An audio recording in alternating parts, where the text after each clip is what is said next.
Oi, oi, oi, pessoal! Estamos aqui para mais uma videoaula. Só antes da gente começar aqui o nosso conteúdo, eu gostaria de explicar para vocês a nossa atividade. São 3 questões bem simples sobre o nosso conteúdo daqui, onde vocês vão interpretar essas questões e vão falar um pouco sobre o que vocês acham sobre a arte revolucionária. 2 são questões abertas e uma onde é apenas uma alternativa correta, e as outras 2 vocês vão dialogar comigo sobre o que vocês acham e pensam sobre a arte revolucionária. Bem facinho de ser feito, acredito que vocês não terão nenhuma dificuldade para realizar essas 3 questões, ok? Vamos lá então. Nós vamos falar sobre os artistas mexicanos. Nós sabemos que aqui no Brasil teve a Semana de 22, que é o início da arte moderna aqui no Brasil. No México, não ficou muito distante dessa época. Nós temos aqui, olha só, que durante as décadas de 1920 e 1930, o México ele esteve em grande evidência em questões artísticas no continente americano. Os pintores mexicanos, influenciados pela Revolução, iniciaram uma proposta de arte revolucionária, que seria uma mistura entre influências da arte pré-colombiana, que daí seria a civilização maia, asteca e inca, e a arte moderna, que já estava sendo presente, como eu disse para vocês, aqui no Brasil, por exemplo, com Anita Malfatti, Tarsila do Amaral, Oswald de Andrade, certo? Então, não só como aqui no Brasil, mas no México também. Essa revolução da arte moderna estava acontecendo aqui e também estava acontecendo lá. A grande diferença é que lá eles estavam também influenciados pela revolução. Então, olha só, segundo os pintores, a nova arte que surgia no México deveria ser para as camadas populares, ou seja, o povo tinha que ter acesso a essa arte.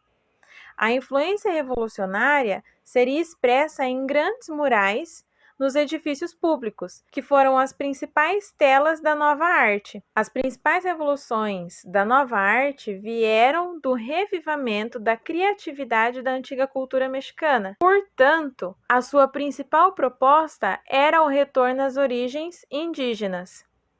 Quando a gente fala sobre essa nova forma de ver a pintura mexicana, essa revolução toda, eles retornam ao princípio. Então, olha só, quando a gente vê aqui esse mural do Rivera, aqui ele colocou toda a cultura indígena mexicana. Aqui eles estão na cultura local. Então, a gente pode ver aqui, eles estão em uma floresta com todo o ornamento cultural deles, né, o cultural local deles, fazendo as mesmas coisas que eles fariam em questão de cultura. Como a gente sabe, cada local tem a sua cultura. Então, os índios mexicanos teriam a cultura deles e os afazeres deles, como o nosso também teria, cada um com o seu segmento cultural. Então, aqui tem toda essa questão cultural muito forte, vivenciada ao retorno das origens indígenas. Depois, com a sua principal característica na pintura eram os murais públicos, a nova arte surgiu e foi chamada como pintura muralista. Os principais representantes ficaram conhecidos como artistas muralistas, que são eles o Clemente Orozco, o David Siqueiros, o Diego Rivera e a Frida Kahlo. Coloco um parêntese aqui que o Diego Rivera era marido da Frida Kahlo na época, certo? Então, os principais temas pintados por esses artistas foram a transmissão de mensagens de luta, a população contra a desigualdade social, a miséria e a exploração dos camponeses. Então, todas essas imagens feitas por esse grupo de pintores muralistas, elas tinham um valor político, uma conotação política. Então, não era aquela questão de fazer arte pela arte, não é como um movimento comum que nós temos, e sim a questão revolucionária, a questão política por trás disso. Trazer a informação para a população, né? A arte nessa época tinha a função de informar, de incentivar, de criar pensamentos, de fazer críticas populares para as pessoas que não tinham acesso a isso. Né? Nós estamos falando de década de 20 e 30. Então, quem não tinha acesso, quem era a classe mais prejudicada, não tinha tempo para ficar indo em galeria, ler jornal, comprar revista. Eles tinham que trabalhar para ter o sustento em casa.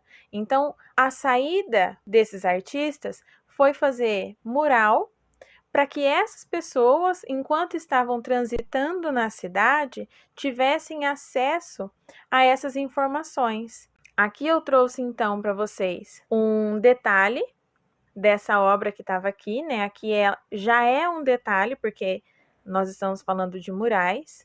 Aqui já é um detalhe, e aqui embaixo eu trouxe para a gente poder observar como que a gente consegue ver aqui indígenas, aqui reis, certo? Aqui, presidentes. Aqui, nós temos funcionários de fábrica. Então, aqui é uma globalização total de todas as classes, sendo elas dominantes ou não. Depois aqui, os pintores muralistas acreditavam que deviam levar até a população mexicana, onde quase toda ela era analfabeta, e para conhecer a sua própria história de opressão e miséria, tinha que ver e entrar em contato com esses murais para retratar e pensar nas imagens representadas dos fatos que contavam a história do México através dessas imagens. Então era como se fosse uma educação cultural, onde esses artistas pensavam em como eles poderiam fazer com que a população menos favorecida tivesse acesso ao que estava acontecendo politicamente, e assim eles iam e faziam no mural público, uma parede pública, um monumento público, para que as pessoas fossem lá e tivessem acesso a toda essa cultura que seria excluída, digamos assim, deles por serem de uma classe pouco dominante. Depois, aqui, nós temos a representação da colonização do México, certo? Aqui os índios. Aqui, quem estava comprando e vendendo todos os artefatos, negociando todas as riquezas do México. Aqui nós temos os guerrilheiros, representação dos nossos guerrilheiros.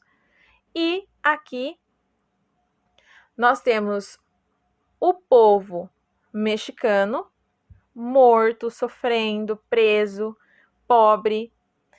E aqui quem? Aqui a representação da bandeira dos Estados Unidos e eles levando o que o mexicano plantou. Então aqui banana, ali a plantação atrás e a representação aqui de um mexicano e um soldado americano fazendo um acordo. Então, eles levam o que o povo mexicano produz e, na verdade, quem produz está passando fome. Depois, aqui a gente tem como se fosse uma passeata, uma manifestação em que as pessoas são feitas em formato de boca e apenas tem boca, mãos e pés. As bandeiras aqui em forma de protesto. E o que quer dizer isso? Quer dizer o quê? Que essa boca é a voz do povo. As pessoas estão ali para serem ouvidas e que elas têm o poder e que é para elas irem para a rua e trazer à tona aquilo que elas acham que deve ser direito e igualdade de todos, certo? Então, novamente, eles usam a própria arte para trazer essa questão revolucionária e política da época. Beleza, pessoal? Então é isso que eu queria trazer para vocês hoje. A nossa atividade é em relação a esses artistas mexicanos, a essa revolução artística mexicana, ok? Mas ela é bem tranquilinha, bem fácil de ser feita. E eu espero vocês aqui na nossa próxima aula para a gente continuar o nosso conteúdo, ok? Um beijão, tchau, tchau!